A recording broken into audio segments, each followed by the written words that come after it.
Yeah, not as extreme as the Chinese situation. We keep getting new data out of China that indicates that it's just getting worse by the day. But Germany, this is their last decade as an industrial power as well. They're simply not going to have the workforce to continue the attempt. So Switzerland does have a younger demographic than Germany. They have a minimum 20 extra years. That doesn't mean that their future is particularly bright in the long term, but they've got a lot of time to potentially figure something out. And they're going to learn a lot from what the Germans do or don't do. France has the healthiest demography in the region. A lot of this is going to be picked up by the French. Now, yes, the French are not capable of doing German-style precision manufacturing, but that doesn't mean they're a slouch. As for the Central Europeans, most notably the Poles, the demographic situation is similar, but they're all 15 years younger. So there's, again, another couple of decades. So you'll see this system break up. And a lot of people leave, just like they did the last time that the Germans faced a major geopolitical stress back in the 1840s. Remember, we got 1 million Germans in like a 4-year period from out migration.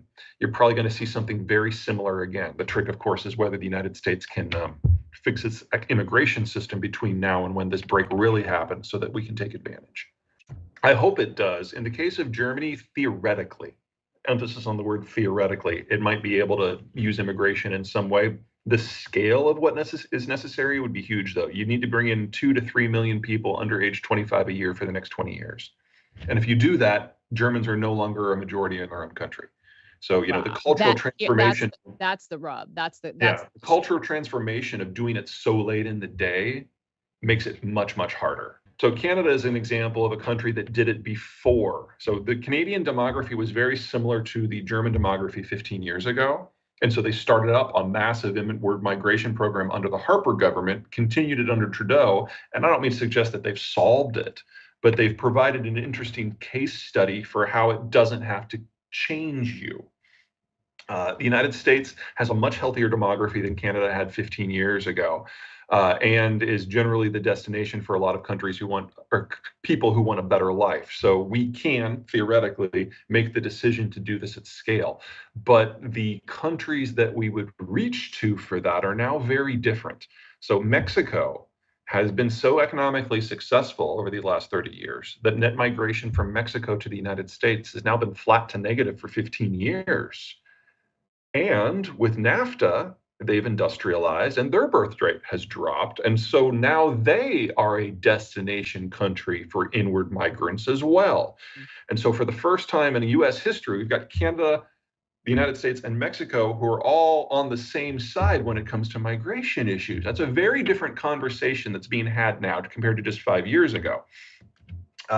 Most of the migrants we're getting are coming from failing states. El Salvador, Honduras, Nicaragua, Cuba, and most recently, Venezuela. The numbers, the apolitical numbers are obvious. We need these people.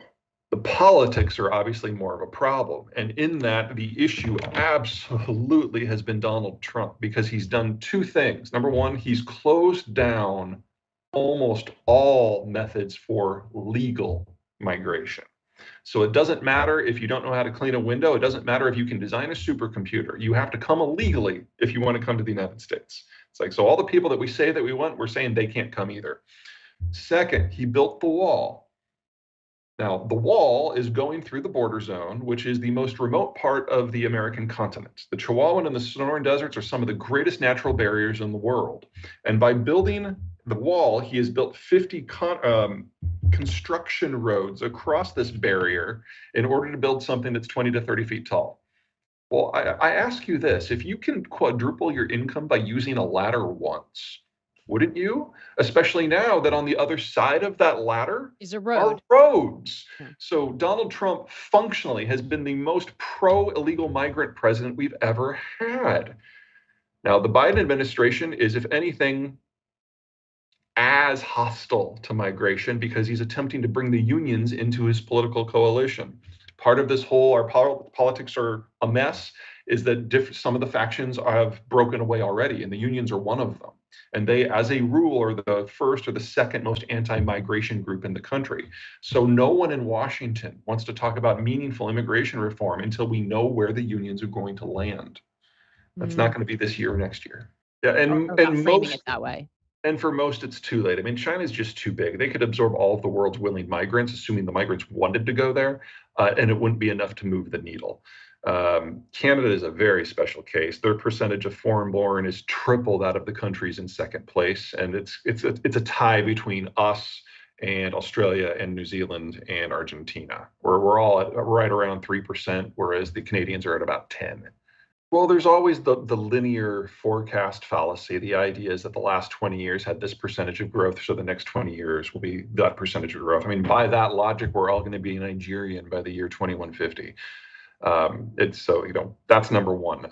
Number two, there's a lack of understanding of the degree to which China is a technological power. And even for semiconductors, and forget the high-end stuff, which the Chinese can't even pretend to make. Like the low-end stuff between like 70 and 90 nanometer, things are just like barely a step over the Internet of Things. Yes, the Chinese make a lot of those, but with imported equipment and imported software and imported labor, the skill sets of the Chinese just have not improved much. Labor costs have gone up by a factor of 14 in the last 22 years, but worker productivity has barely doubled. So China is no longer the low-cost producer, and they were never able to become the high-tech producer. They do low-end, they do assembly. That is not nothing. That is an essential piece of the process, but it's not a dominance part of the process, and that is the easiest part to move. And so what we've been seeing in just the last couple of months is foreign direct investment is now negative, because people are realizing that you don't put your people at risk. You don't put your capital at risk in a system that now criminalizes due diligence. The story is in the process of turning. China has size, and that matters, but that's not the only factor. Now that we're losing those network effects, I think that the pace that we move out of China is going to be 3 and 4 times the pace that we moved into China. And to be perfectly blunt, it needs to be, because if we can't build out the industrial plant in North America before the Chinese system breaks, then we have to do it without Chinese gear. And that's going to make everything a lot more difficult than expected. The politics are not just a sideshow. That is very real. The national security side of this is relevant. But we've never, ever in human history seen a country face this sort of demographic collapse. Even if we decided to actively assist the Chinese in everything they do, this is still their last 10-year period.